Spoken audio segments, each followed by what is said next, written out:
على بال ما يجردوا الفريق كاتب الملوخيه اللي دارت جردفتها له وساعدتني فيها، كتر خيرها. بمناسبه ان اللي شغال مسلسل اعلى نسبه مشاهده، فعايزه اقول لكم ان هم مشلوحين الناس بتاعه اللايفات بتاعه التيك توك، وسلمى ابو ضيف عامله حته دور في المسلسل الصراحه شابوه ليك، اسجف لك. الساعه كام يا ام ريان؟ ده انت راميه ودانك بقى. انا رديتي من اول مره تبقي راميه ودانك.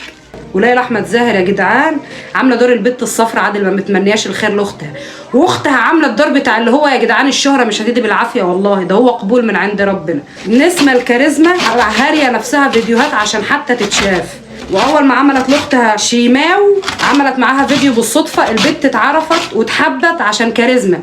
جايبين لكم الشخصيات بتاعت كباسو اسد يا ابو فهد، اسد يا ابو فاروق. جيبوا في كل حلقه بتبدا فلاش باك على ان البت اتحبست، فهل دي قصه تشبه حد على التيك